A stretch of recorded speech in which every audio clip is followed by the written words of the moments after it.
गौरी गोपाल आश्रम की शांत दीवारों के भीतर उस दिन एक ऐसी गूंज उठी जिसकी प्रतिध्वनि पूरे वृंदावन ही नहीं पूरे देश में सुनाई दी, क्योंकि पहली बार दो महाशक्तियां, एक मंच और सिनेमा की दूसरी धर्म और अध्यात्म की आमने सामने थी।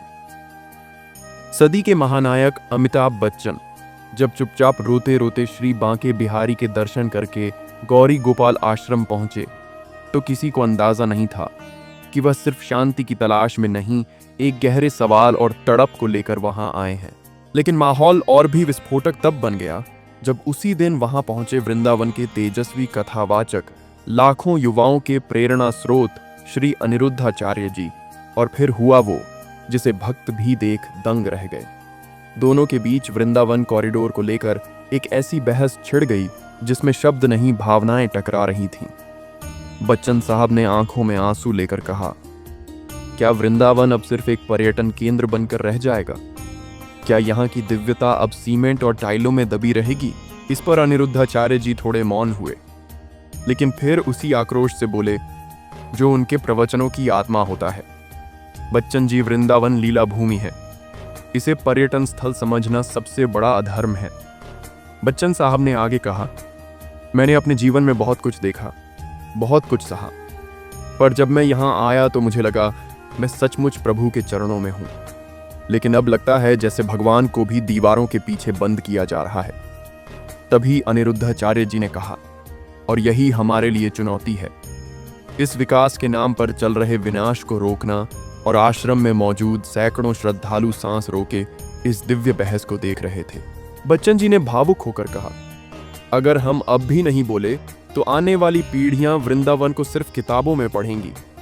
इस पर अनिरुद्धाचार्य जी बोले, मैं प्रवचन से जनता को जगाता हूं, पर आज आपका होना एक संकेत है कि अब देश का हर जागरूक व्यक्ति बोले। तभी एक बुजुर्ग साधु बोले, यह बहस नहीं, यह युग का संवाद है। जब धर्म और जनचेतना मिले तो परिवर्तन निश्चित होता है। इसके बाद अनिरुद्धाचार्य जी ने वह बात कही जिसने सबको झकझोर दिया। वृंदावन कॉरिडोर के पीछे जो बलिदान हो रहा है वह सिर्फ भवनों का नहीं, वह श्री कृष्ण की लीला की स्मृति का हरण है। बच्चन जी ने वही मीडिया को बुलाने की मांग की और सबके सामने कहा, मैं राजनीतिक नहीं हूं, लेकिन अगर मेरी आवाज से एक तुलसी का पौधा भी बच जाए तो मैं पीछे नहीं हटूंगा। यह सुनकर पूरा आश्रम राधे राधे के उद्घोष से गूंज उठा। उसी पल अनिरुद्धाचार्य जी ने हाथ उठाकर कहा, आज वृंदावन बोल उठा है, आज ब्रज की आत्मा जाग गई है।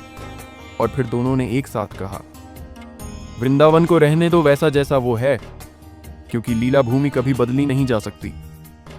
उस दिन ना कोई संत बड़ा था, ना कोई अभिनेता, केवल दो चेतनाएं थीं जो वृंदावन की पुकार बन चुकी थी।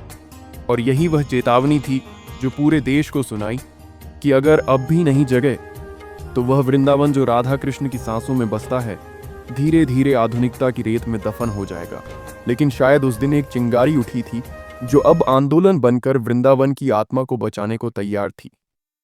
अगर आप भी वृंदावन को वैसा ही दिव्य और पवित्र देखना चाहते हैं जैसा हमारे संतों ने अनुभव किया, तो इस वीडियो को लाइक और शेयर जरूर करें। हर लाइक और शेयर वृंदावन की रक्षा के लिए एक प्रार्थना है। चैनल को सब्सक्राइब करें को